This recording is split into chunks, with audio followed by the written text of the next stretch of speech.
বাংলাদেশ বিভিন্ন ধর্ম বর্ণের মানুষের আবাসভূমি। তবে আল্লাহর এটা নিজস্ব পরিকল্পনা যে এখানে শতকরা 90 থেকে 91% মানুষ তৌহিদে বিশ্বাসী। বাকি অন্যান্য ধর্মের যারা আছেন আমরা তাদেরকে তাদের জায়গায় সম্মান করি, এবং এই বিশ্বাসের কারণেই বাংলাদেশ হচ্ছে ধর্মীয় সম্প্রীতির একটি বৈচিত্র্যময় লীলাভূমি। আলহামদুলিল্লাহ, আমরা বিগত আন্দোলনে দেখেছি মন্দিরগুলা, চার্চগুলা, পেগোডাগুলা পাহারা দিয়েছে মাদ্রাসার ছাত্ররা, পাহারা দিয়েছে ইসলামী দলের লোক। এটা তো মাদ্রাসা ছাত্রদের নিজস্ব ধর্মীয় প্রতিষ্ঠান নয়, কিন্তু তারা এটা জানে যে সকল ধর্মের মানুষকে আল্লাহ তাআলাই তাদের ধর্ম চর্চার সুযোগ দিয়েছেন।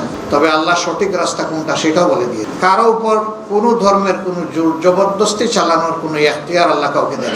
সমাজের কিছু দুষ্ট লোক আছে, তারা নিজেদের এজেন্ডা বাস্তবায়নের জন্য কিছু দুষ্কর্ম সংগঠন করে, তারপরে এর দায় নিরীহ শান্তিপ্রিয় মানুষের ঘাড়ে চাপায়। এরা সবসময় পর্দার আড়ালে থেকে যায়, দরাছোড়ার বাইরে তাদের অবস্থা। আমরা সম্প্রতিকালে সকল ধর্মের সকল মতের মানুষের সাথে নিবিড়ভাবে মিশি। সবাইকে আমরা একটা বার্তা দেওয়ার চেষ্টা করেছি, ধর্মের ভিত্তিতে জাতিকে বিভাজিত করা আমাদের কাজ না। ধর্ম যার যার নিজস্ব চয়েস, এর ভিত্তিতে আমরা এখানে মেজরিটি মাইনরিটিতে বিশ্বাসী। এদেশে যারাই জন্মগ্রহণ করবে তারা এদেশের গর্বিত নাগরিক। তারা তাদের নাগরিক অধিকার সকলের মতো ন্যায্যতার ভিত্তিতে অবশ্যই তারা ভোগ। তাদের নাগরিক অধিকারের সামান্য চিহ্নটুকু কেড়ে নেওয়ার অধিকার কারণে আমরা আরেকটা কথা তাদেরকে অনুরোধ করেছি।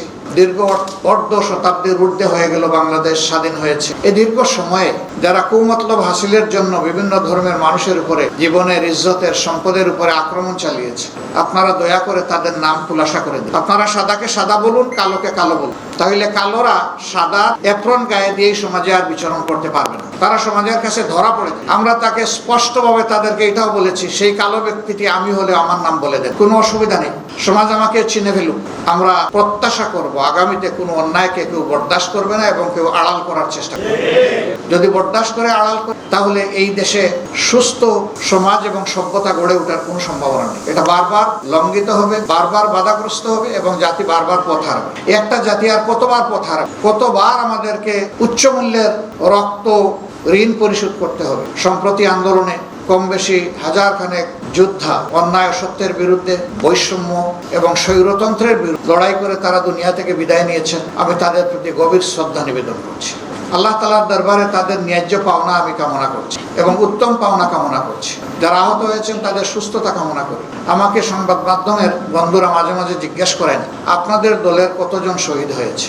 আমি বলি, যারা রাস্তায় নেমেছিল তারা কেউ তাদের বুকে দলীয় লোগো টানিয়ে রাস্তায় নামে, তারা গভীর দেশপ্রেম এবং দায়িত্ববোধ দিয়ে রাস্তায় নেমেছে। অতএব এইখানে আমার আর তার বলে কোনো কথা নাই, সবাই আমার, সবাই আমার। এই বিভাজন আমরা চাই না। এরা কোনো দলের নাম অথবা যশ প্রতিষ্ঠা করার জন্য সেদিন লড়াই করেনি, তারা স্বৈরাচারের বিরুদ্ধে লড়াই করেছে। স্বৈরাচারের বিরুদ্ধে লড়াই করা লোক যে দলের, যে ধর্মের হোক, তারা সবাই এই জাতির সম্পদ।